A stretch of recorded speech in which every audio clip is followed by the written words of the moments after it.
Is he the Lion King? Maybe. I'm not interested about what you're wearing. Oh, you're starting this week. Yes. So this first question is from Lifa Mofoncolo. So, are Barcelona wasting their money trying to bring back Neymar? Well, it depends how much they're going to spend. You would think it's a waste because they seem to have wasted a lot. Obviously, in hindsight, it's a waste on Coutinho and Antoine Griezmann as well, potentially. So whether they'd be willing to part with another, those guys were 120 to 130, whether they'd be willing to depart with that and then some to bring back Neymar, maybe 180. Yeah, exactly. I don't think so. I think that's why there's so many player swaps being touted. I'm not sure it'd be a waste when he's such a good player.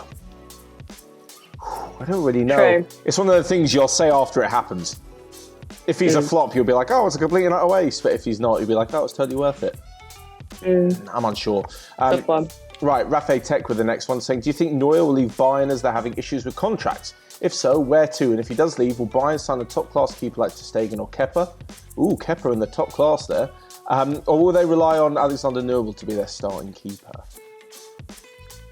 You know what? I think it's a shame if negotiations are not moving in the right direction. I think any team would be lucky to have him. I know that Chelsea's been like one of the big names rumoured. I at first thought he would stay because I think, as we've mentioned before, he's won a lot with Bayern, and I think he would have a very good chance of winning the Champions League with them. Yeah. And doing really well. So I would be sad to see him go. But at the same time, if negotiations aren't working, they're not working. I thought he would have ended he would have retired there. I think regarding a replacement, I think they're going to stick with Newell because I think they're going to put their faith in him. I don't think they would have, pushed so hard to have signed him. If they weren't going to use him. I think maybe in their heads they thought, if we've got the two of them, then it will kind of work quite well. I think it might be a case of seeing how if Neuer does leave, then maybe seeing how he does at the beginning of the season, maybe buy someone who's maybe not necessarily top, but somebody with experience that they could trust, maybe as like a little bit of a backup. But I'd like to think that the reason they've got him is because they're going to use him and they see something in him. So. Yeah, exactly. I mean, they've also got Fruchtel, the young keeper who they're sending out on loan. But I mean, and Sven Ulreich as well is quite a good talented backup. I'm not so sure they will buy someone new, even if Neuer does go. I don't think so. Yeah. I don't think so.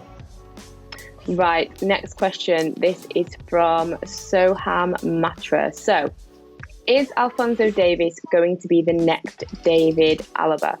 Or has he the potential to become more talented than him? If he's more talented, who do you think Davies will play like after he is in his prime years? Thank you for taking my long question. Is he the next Alaba? No, I don't think he's the next Alaba. I think he'll be better, but I don't see Davies and Alaba as similar players. They play similar positions for sure. But Alaba is, a left-back by trade who plays central midfield as well, mostly for the Austrian national team, fills in at centre-back for Bayern.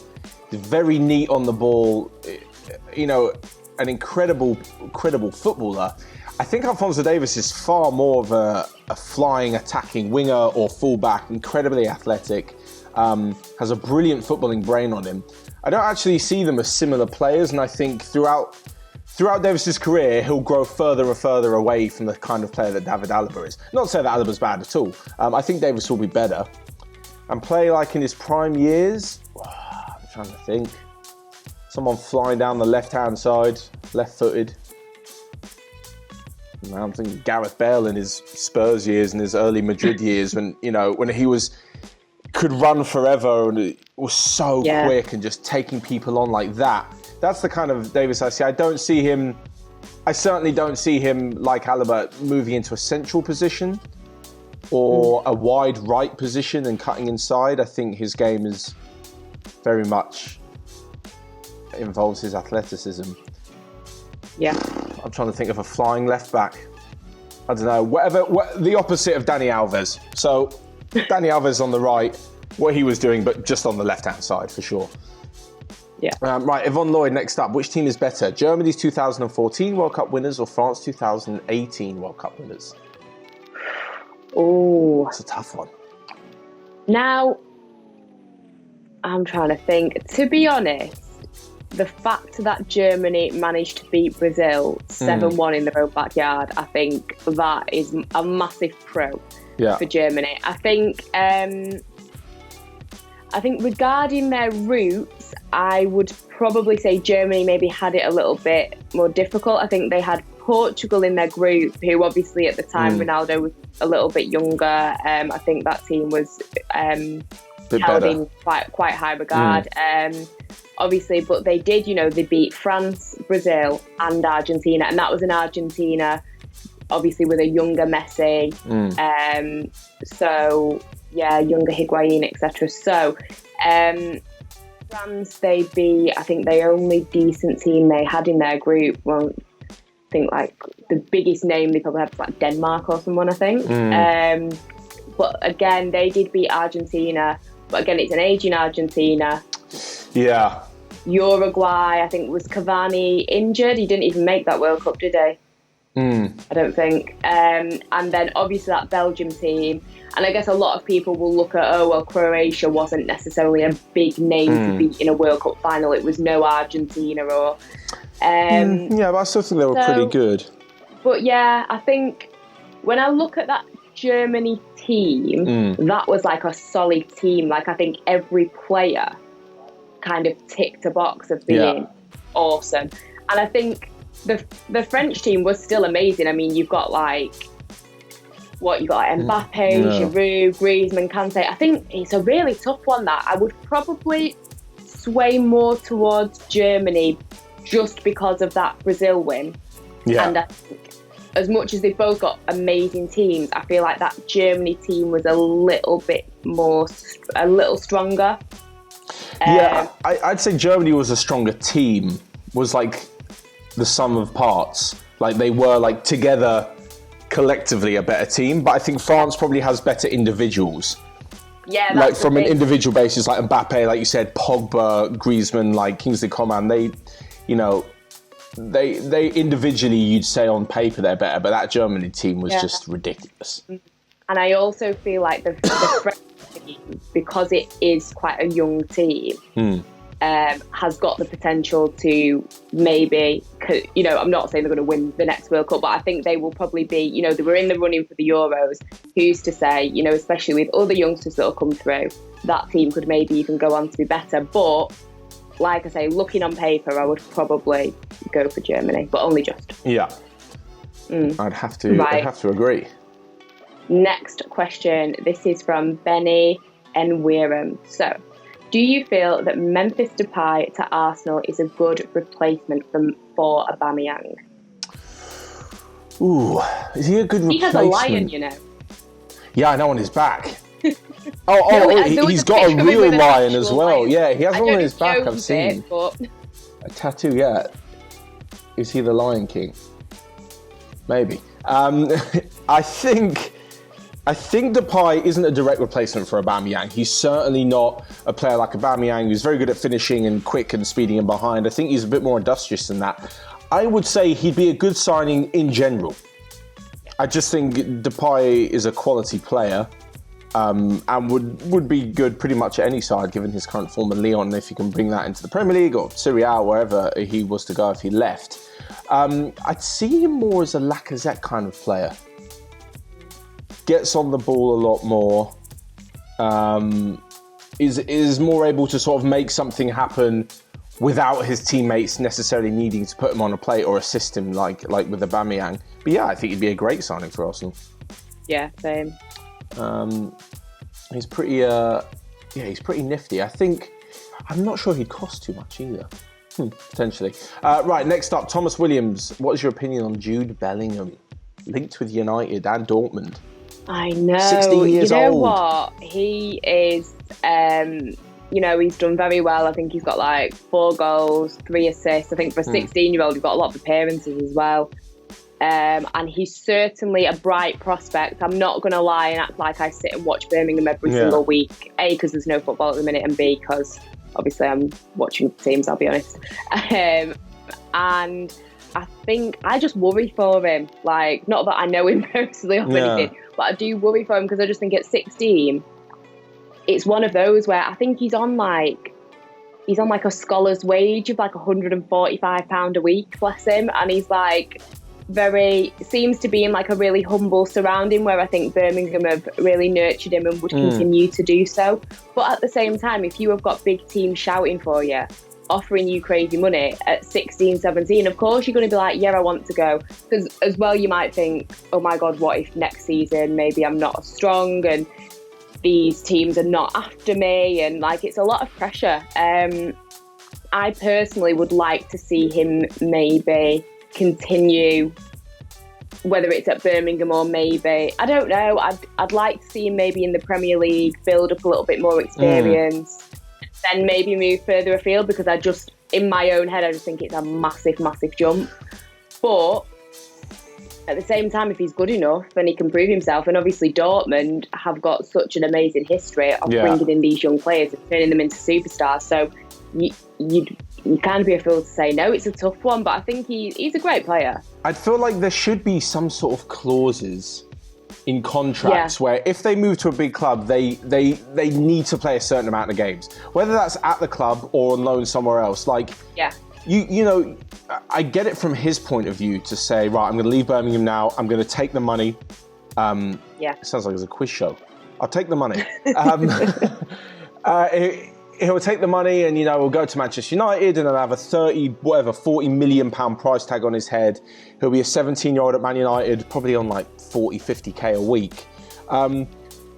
But he might as well just be playing football. And on the flip side, like you said, he doesn't want to stay at Birmingham and find in 2 years' time that the opportunity's gone and United have signed someone else and they've moved on and there's a new wonder kid.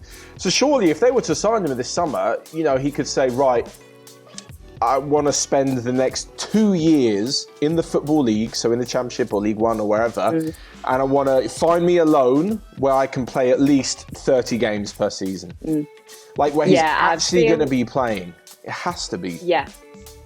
I think if United were to sign him, that would be the most logical thing in my opinion, because I don't think he would be guaranteed that number of games. No way. There's no way he'd play that many at United. Exactly. So, yeah, I feel like he would need to go on loan for like a good 2 years at a decent club where he's going to gain in his kind of confidence, his skill, everything. Look, and like you say, get those games. United don't need him now, so they might as well pay for him, give him 2 years on loan at Birmingham, take him in when he's 18, 19 into the squad and then reassess it. He could spend 4 years on Birmingham and come into the squad at 2021 and still be a youngster. So there's no rush. There's definitely no rush for him. Right. Well, speaking of Manchester United, the next question is from You Better Run 05. So, which manager is better, prime Pep or prime Sir Alex Ferguson? Answer wisely. Yeah. What do you mean in their prime? So, I mean, I would guess their prime competition winning moments. I don't know. But for Alex Ferguson, that spans like 20 years. Whereas for Pep, it kind of, probably spans 10. Or maybe just 10. Which manager is better? I don't know, in your opinion. Well, which is hard for Pep still managing. Sir Alex Ferguson is the better manager. Is the better manager of a football team and proved it for a phenomenal amount of years. Probably the greatest ever. Pep Guardiola is a phenomenal coach. Yeah.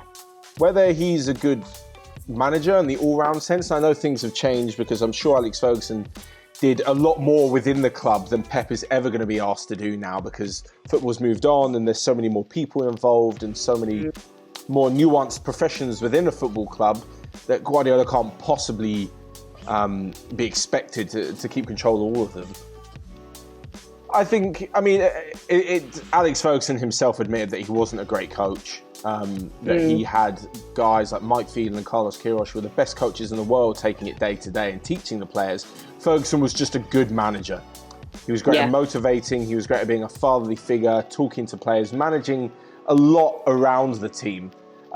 Whereas, Pep sometimes gets a bit caught up in that. He's had quite a few run-ins with the players with a bit of a high ego.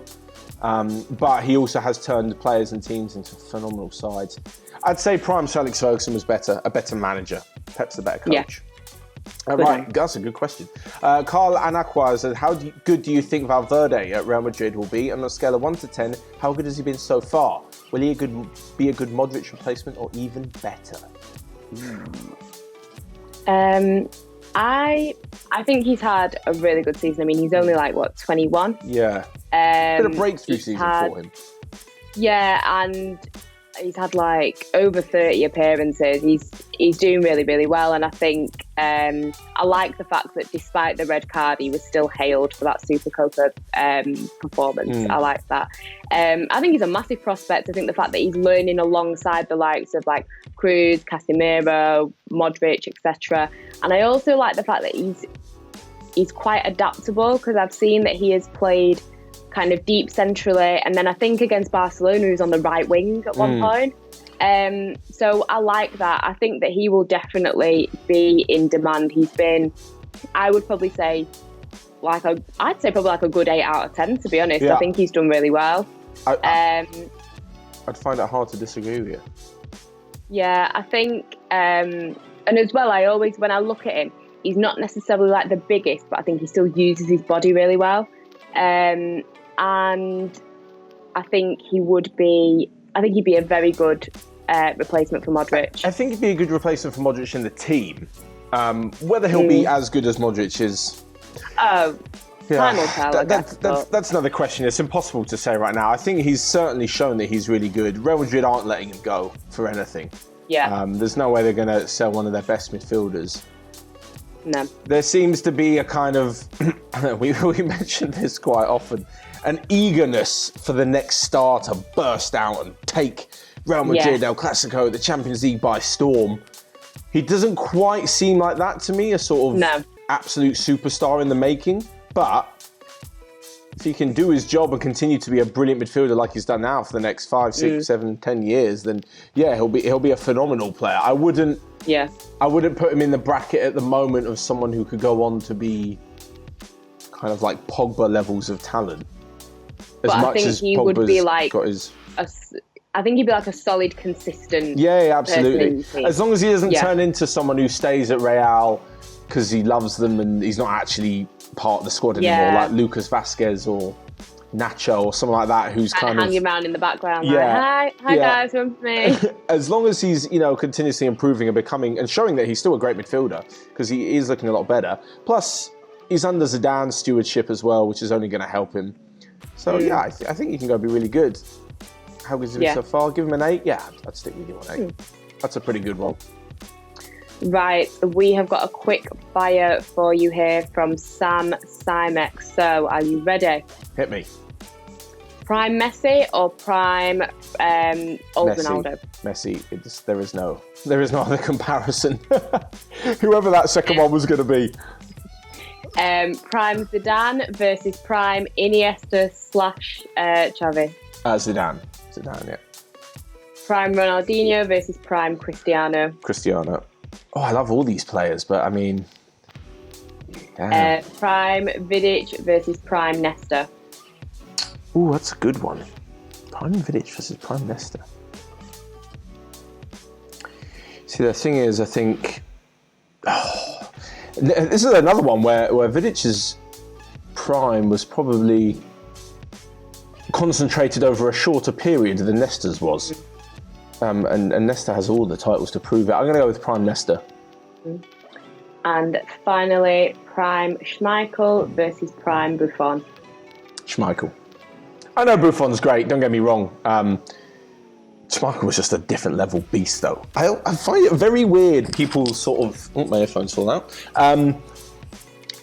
Our comment section seems to have a lot of obsession with prime players. Yeah. Prime at their best. It's very... it's kind of bizarre. I mean... Who's to say when they're at their prime? It's such a difficult thing to judge. Yeah. Right, next up, Boyd Jeremiah. Also, it's not a quickfire, actually. A quickfire of the brain. So, which team in the Premier League comes to your mind when he says overachievers? Right, I don't mean overachievers in like a shady way or anything, but I would go with Leicester just because they finished ninth last season. So not as in like, oh, they're doing like too good or something like that. They're doing absolutely amazing, like props to them. But yeah, Leicester. Anyone who finishes inside the top 6, when traditionally you're not a top 6 club, that has to be overachieving. Disappointment. For me, I would probably go with Aston Villa because I thought that they would have kind of done a lot better. Yeah. I guess when you look at their team, you've got Mings, you've got Grealish, they brought in Danny Drinkwater, who's got loads of experience, and it's just not happened. Yeah. You would have thought they'd do better. Yeah, and the guy, what's his name, Wesley, who played for Bruges and has like pretty decent stats from there.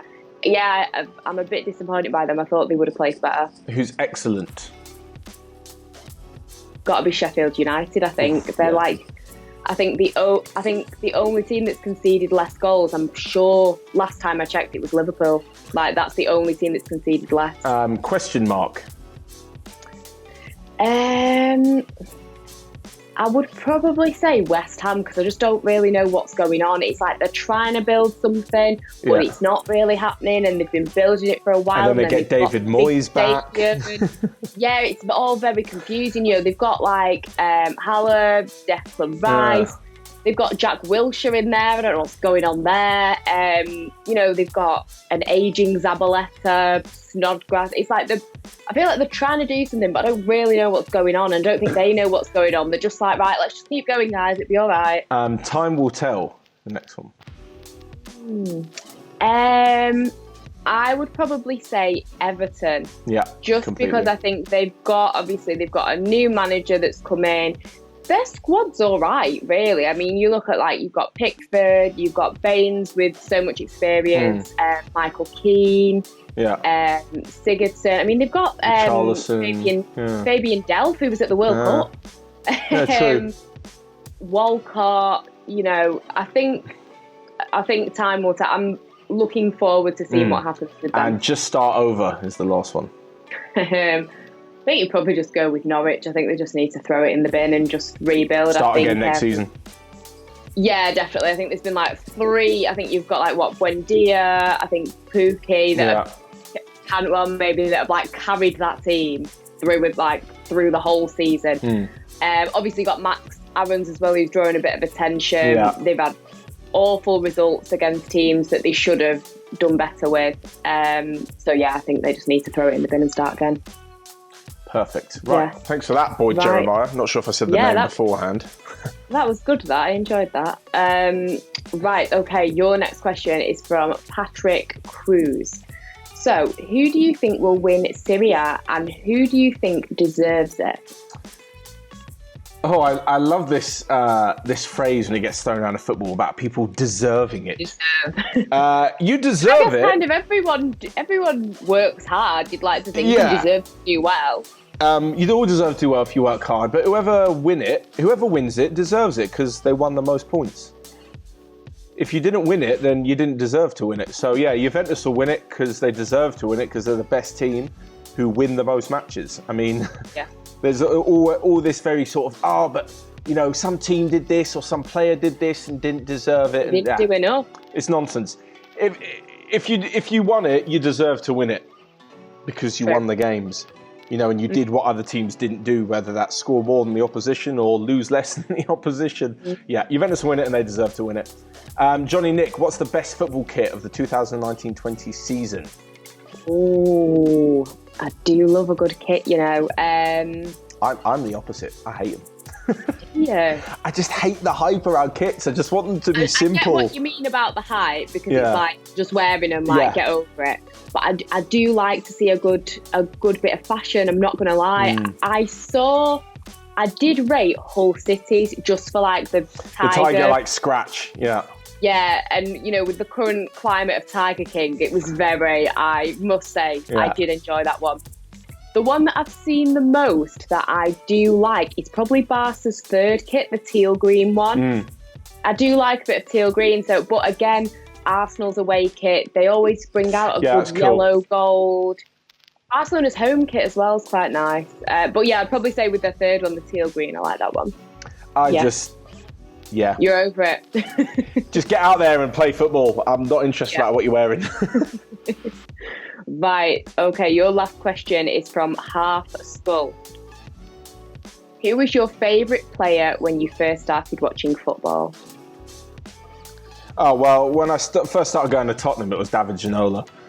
I think I've spoken about him loads on the channel. He was just super exciting and loads of flair and ability. And he was the one guy when you got the ball, you're like, oh, something's going to happen. But in general, it was David Beckham. I mean, you know, I was that era of an English kid growing up. I didn't know anyone who didn't want to be David Beckham. Did you try and have a David Beckham haircut? In our generation. I didn't actually, no. I didn't go for the next haircut, no. I just, maybe I wasn't that confident with the hair, but I'm trying to think. There was just no one like him at the time, regardless of whether you supported Manchester United or not. The late 90s, early 2000s, and for England as well, he was just the guy. So I think he was probably most kids' favourite player. Yeah. Right, last one from you. One Don Leckie has said, Angelina, are you Jamaican? Finally, yes. The Jamaica shirt in the background, give it away. Yeah, Jamaica shirt. I don't know if that gave it away, but yes. For anybody questioning my ethnicity, yes, I am Jamaican. There we go. Perfect. We've got it sorted. Well, thank you for clearing that up, firstly. And thank you guys so much for all of your questions. Remember, every Wednesday night in the YouTube community tab is where you can find the post where we ask to take all of your questions. If it's not in, well, sorry, try again next week, because we are here every single Friday with the Q&A. But yeah, for myself and Angelina, that is all. So we'll see you guys next week.